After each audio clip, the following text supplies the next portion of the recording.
अच्छा जी, अब अगला जो हमने जो काम करना है ना वो डॉक्यूमेंट स्प्लिटिंग का है। डॉक्यूमेंट स्प्लिटिंग का मैंने आपको लॉजिक समझा दिया था कि नहीं?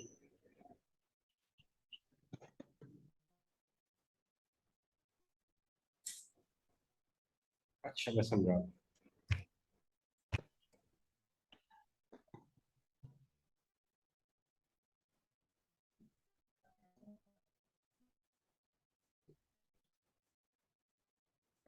डॉक्यूमेंट स्प्लिटिंग होता क्या है कि आपने वेंडर से सामान खरीदा, स्टेशनरी या स्टॉक खरीदा, जो भी है, आप उससे लिया आपने 10,000 का। आपके मुख्तलिफ प्रॉफिट सेंटर्स हैं जो जोग्राफिकल है या डिपार्टमेंट वाइज है, let's say departmental and geographical है। ठीक है, profit centre let's say marketing एक, प्रॉफिट सेंटर प्रोडक्शन। वेंडर से आपने सामान लिया, ठीक है, स्टेशनरी एक्सपेंस 10,000, जिसमें फिर आपका वेंडर भी क्रेडिट होता है, ठीक है, और वो भी 10,000। सेल्स टैक्स एक्सपेंस, फिलहाल मैं ही नहीं लगाता इसको, मैं राउंड फिगर ही रखता हूँ। ऐसे होता है, राइट? अब इस 10,000 में से मार्केटिंग जो है वो 30% स्टेशनरी ले जाता है, प्रोडक्शन जो है वो बाकी 60% की ले जाता है, पीछे रह जाती है 10%। ठीक है, तो होता क्या है जब आप इनवॉइस इस तरह करते हैं, ठीक है, इस तरह इनवॉइस जब करते हैं, आपकी विजिबिलिटी आपको नहीं होती कहाँ पे यूज हो रहा है। अकाउंटिंग का स्टैंडर्ड कहते हैं कि विजिबिलिटी होनी चाहिए। तो एसएपी ने उसमें क्या किया, फिर डॉक्यूमेंट स्प्लिटिंग की on the basis of profit centre, business area, trading partner, sorry, segment. ये प्रॉफिट सेंटर की बेस पे फिर क्या करेगा, इसी स्टेशनरी एक्सपेंस को क्या करेगा, दो हिस्सों में बांट देगा, यानी 30% है 3,000, वेंडर 3,000। इसी तरह जो सेल्स टैक्स एक्सपेंस आप पे लगेगा, इसमें लेट से 100 रुपया लग गया, ठीक है, लेट से पूरे पे 10,000 पे 100 रुपया लग गया, तो इसको फिर 30% इसका जो निकलेगा वो 35 रुपये बनता है। ठीक है, 35 रुपये बना। ये किसके हिस्से में आ रहा है, ये मार्केटिंग के हिस्से में आएगा। इसी तरह ही तो इन एक्सपेंसेस में ये प्रॉफिट सेंटर यहाँ पे आप मेंशन करेंगे कि ये मार्केटिंग का है। इसी तरह ही आपने वो प्रोडक्शन का भी करना है, प्रोडक्शन का 6,000, 6,000, ये 66 रुपए प्रॉफिट सेंटर प्रोडक्शन। और बाकी जो स्टॉक्स में होगा वो फिर स्टेशनरी स्टॉक और GR IR स्टॉक में चला जाएगा ना, स्टेशनरी। ठीक है, तो छोड़ देते, बल्कि हम इसको कहते हैं, सिंपल ही रखते हैं, इसको कहते हैं हम, इसने 70% कंज्यूम कर लिया। इस तरह वो आपके 10,000 को प्रॉफिट सेंटर के दरमियान तोड़ देता है। अब होता क्या है कि जब आपका सेल्स टैक्स को परसेंटेज पे लगता है तो ये होगा 33 रुपये 15 पैसे, और इसमें होगा जी 22 पैसे। अब ये जो 22, ये जो डेसिमल के बाद जो आता है, ठीक है, इसको भी आपने डिसॉल्व करवाना होता है, यानी डिस्ट्रीब्यूट करवाना होता है इन प्रॉफिट सेंटर्स में। इसके लिए फिर क्या करते हैं हम, जीरो बैलेंस अकाउंट्स होते हैं, ये क्लियरिंग अकाउंट्स कह लीजिए या ऑक्सिलरी अकाउंट्स होते हैं ये, ठीक है। ये आपके इन टैक्सेस को, टैक्सेस की जो अमाउंट्स होती हैं, अभी टैक्स आपका एक्सपेंस है तो एक्सपेंस के तौर पे जो ये क्लियरिंग अकाउंट आपका एक्ट कर रहा होगा। इसी तरह ही आपका विद होल्डिंग टैक्स में भी यही हिसाब किताब, ये क्या करते हैं, ये क्लियरिंग अकाउंट्स 0.15 लिया, 0.22 लिया, ठीक है, अपने पास रख लिया, ठीक है। और इनका रेफरेंस होता है जी मार्केटिंग का है, ये है जी पीआरडी का है। फिर अगली इनवॉइस का ये फिर वेट करेंगे, ठीक है। अगली इनवॉइस लेट से आ गई 35, जिसमें 0.35 इन्होंने फिर एब्जॉर्ब कर लिया, 0.35 की आ गई कोई, फिर इसने एब्जॉर्ब किया तो 50 पैसे हो गए। इसको कहा कि भाई 1 रुपया जब हो जाए तो इसको फिर चार्ज कर दो प्रॉफिट सेंटर को, राइट। इसी तरह पीआरडी, इसी तरह तो क्लियरिंग अकाउंट से करते हैं, ठीक है। तो ये आप डॉक्यूमेंट स्प्लिटिंग में सीखते हैं। डॉक्यूमेंट स्प्लिटिंग में ये सेट करते हैं आप, ठीक है। Classify GL accounts C31, C31A, यहाँ पे आपके पास ये आ रहे हैं, अभी पूरे नहीं है ना। अच्छा, काम करते हैं, /O SPRO। ये मैंने आपको इस तरह से समझाया कि आप इंटरव्यू में ये बता सकें कि हाँ जी ये होता है कंसेप्ट, राइट। एक एक चीज आपको मैंने समझा दी है। अच्छा, अब आते हैं हम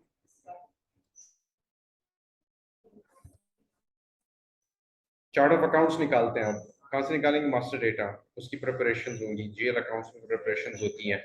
और यहाँ पे हमने डिफाइन अकाउंट ग्रुप C31A निकालना है। पोजीशन पे आए, C31A, और यहाँ पे अब हमने ये सारे जितने अकाउंट्स हैं आपके, ये हमने वहां पे डालने हैं, ठीक। कहाँ तक हो गया था, 30250, 40,000। ये किसका है, ये जनरल जीएल अकाउंट्स है। न्यू एंट्रीज, अगर ये न्यू एंट्रीज है तो मैं इसको यहां से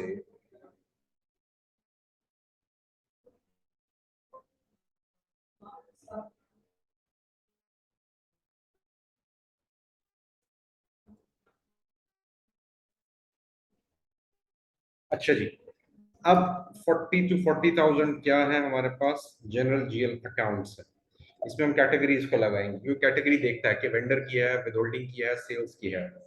जीएल अकाउंट्स हैं, balance sheet accounts 71,000।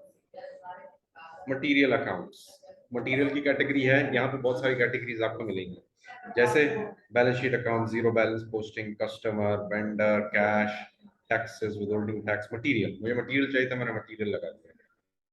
80221 miscellaneous account, miscellaneous को मैं, मिसलेनियस जो है ना वो होगा, उसको मैं एक्सपेंस में डाल देता हूँ। अच्छा, उसके बाद आता है इनकम अकाउंट्स, रेवेन्यू भी होना चाहिए यहाँ पे। अच्छा जी, रेवेन्यू, रेवेन्यू आ गया 3,000। अच्छा जी, इस कैटेगरी की बुनियाद पर आगे ये कैलकुलेशन आपको करके दिखाएगा। अच्छा जी, 60,200 रिकॉन अकाउंट्स। अच्छा जी, रिकॉन अकाउंट्स तो बैलेंस शीट अकाउंट्स होते हैं। 80,000 सेकेंडरी जीएल, सेकेंडरी जीएल भी आपके बैलेंस शीट के अकाउंट्स होते हैं। 803 टैक्स, गुड, या है ना टैक्स। अच्छा जी, टैक्स, इसको हम लगा देंगे 510, और 80321 विद होल्डिंग, गुड। यहाँ पे अब आपने कैटेगरीज के साथ इसको डिवाइड करके दे दिया, विद होल्डिंग टैक्स यहाँ पे लग जाएगा। सेव,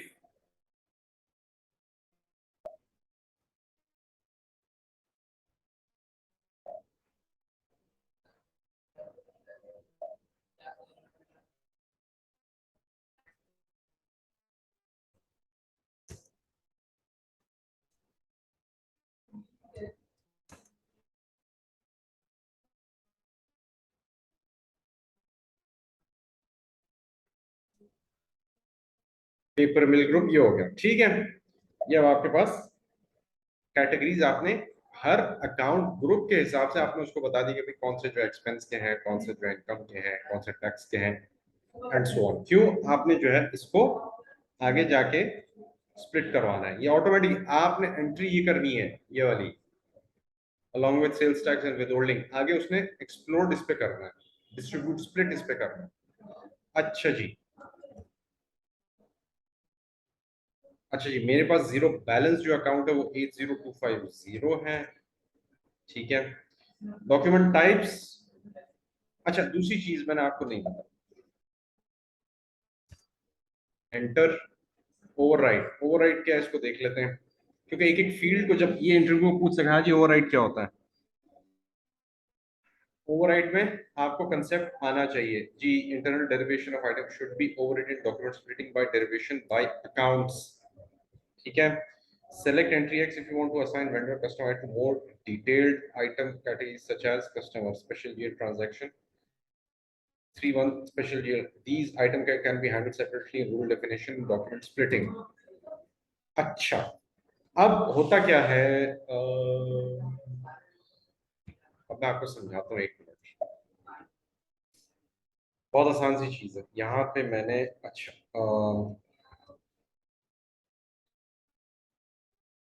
रिकॉन अकाउंट है नहीं है 60,200, ठीक है।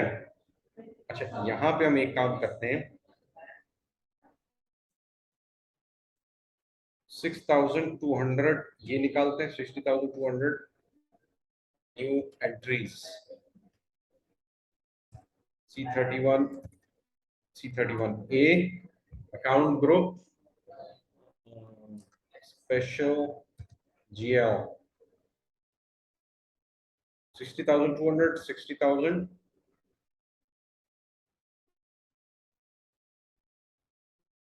230, I think the special GL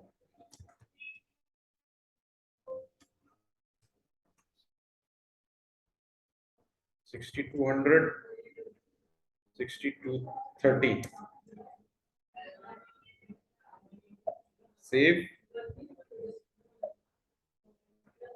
अच्छा, और इसको यहाँ पे कर लेते हैं, न्यू एंट्री कर लेते हैं,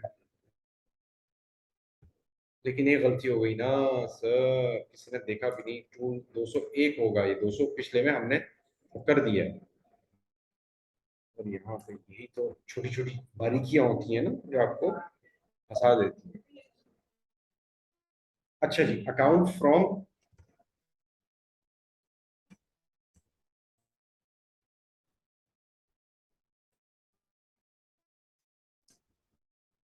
override,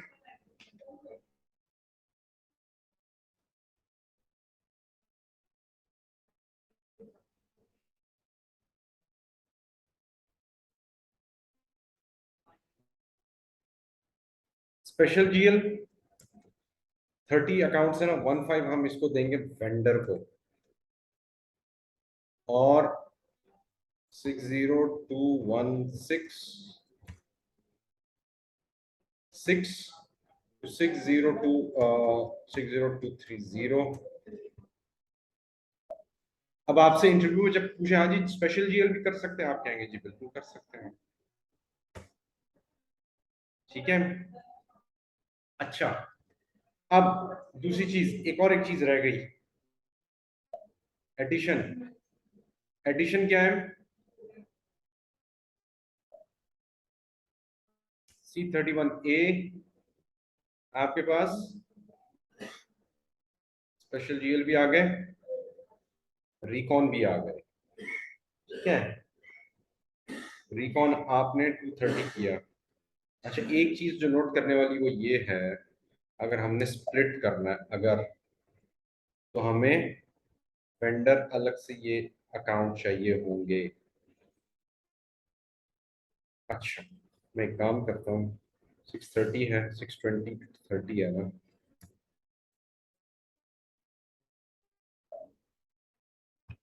31A vendor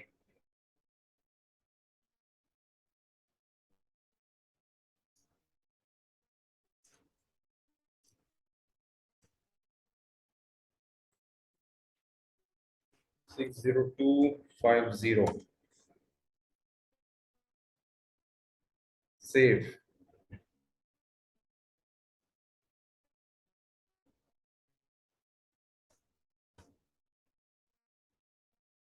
six zero two five zero यहाँ पे आएगा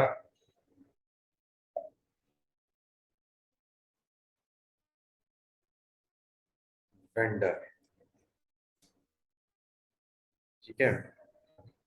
अच्छा, इसको अब इसकी डेफिनेशन होगी क्योंकि हम हमने कर लिया ना, तो अब कुछ इसका logic. Select entry if you want to assign vendor और customer items to more detailed items category such as 2001 customer, 2001 customer special GL, 3001 vendor special GL. These items can be handled separately in rule definition. Separately हमने separately कर दी है। ठीक है, अब special GL क्या है ये मैं बता देता हूँ आपको, पहले मैं इसको सेव करूँ।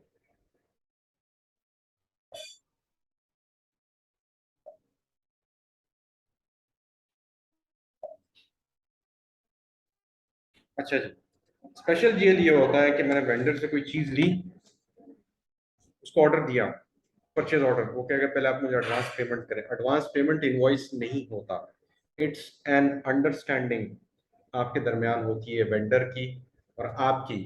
वो एडवांस इसलिए लेता है ताकि पता हो कि पार्टी भागेगी नहीं सामान लेके। तो आपसे जो एडवांस लेता है वो स्पेशल जीएल में सेपरेटली उसको हैंडल किया जाता है।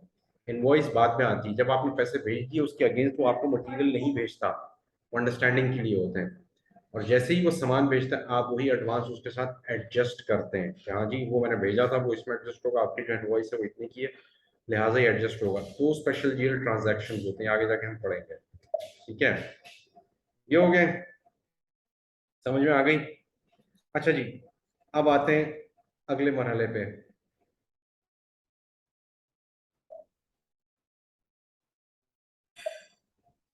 C31A, जीरो बैलेंस के जो अकाउंट्स हैं 80250, जीरो बैलेंस अकाउंट्स। अच्छा जी, यहाँ पे अब वो क्या कह रहे हैं, standard account for zero balance. C31A, new entries 80250 save.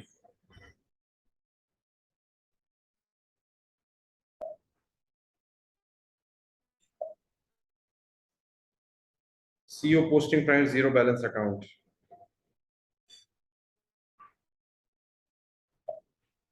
Zero balance यहाँ पे भी आपने वही दे दिया, सेव। सेव हो गया।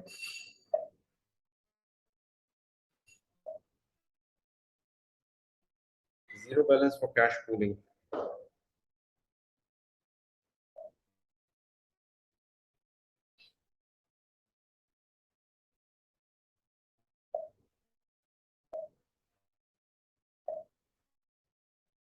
उसे साथ ही उसके जो है आपको क्या दे दिए, डेबिट और क्रेडिट भी साथ दे दिए कि कौन कौन सी कीज लगेंगी। ये कीज हम आगे जाके डिस्कस भी करेंगे। Document splitting characteristics to general ledger. अब यहाँ पे मैंने आपको पहले ही बताया था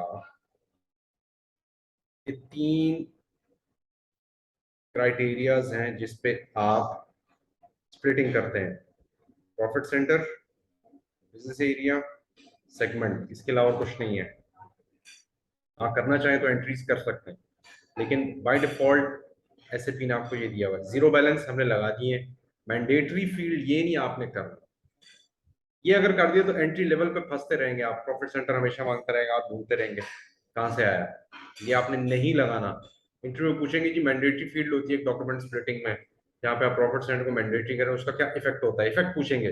आप कहेंगे जी हर ट्रांजैक्शन में वो प्रॉफिट सेंटर अगर ना दे तो फंस जाती है एंट्री। ठीक है, सेगमेंट आपने बनाया, सेगमेंट के हिसाब से भी आप कर सकते हैं, प्रॉफिट सेंटर के हिसाब से भी आप स्प्लिटिंग करेंगे। ठीक है, define document splitting for controlling cost centre के हिसाब से करेंगे।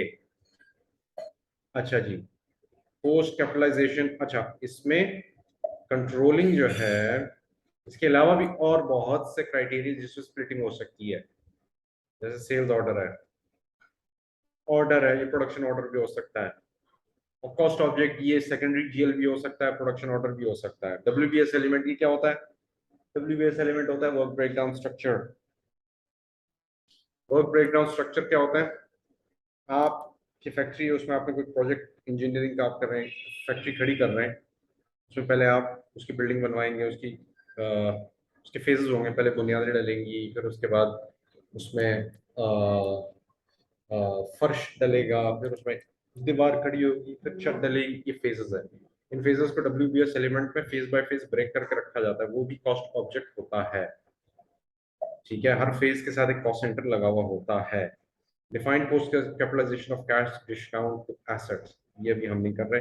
Added constant for non assigned processes, zero cash assignment of values, duplicate assignment of profit centres.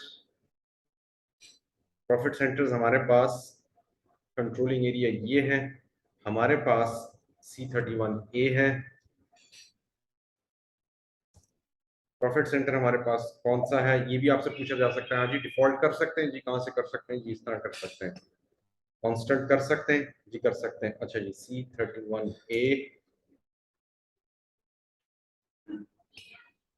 नहीं बना हुआ, अभी प्रॉफिट सेंटर नहीं बना हुआ। यहाँ पे हमें अपना लेक्चर समाप्त करना पड़ेगा। धन्यवाद।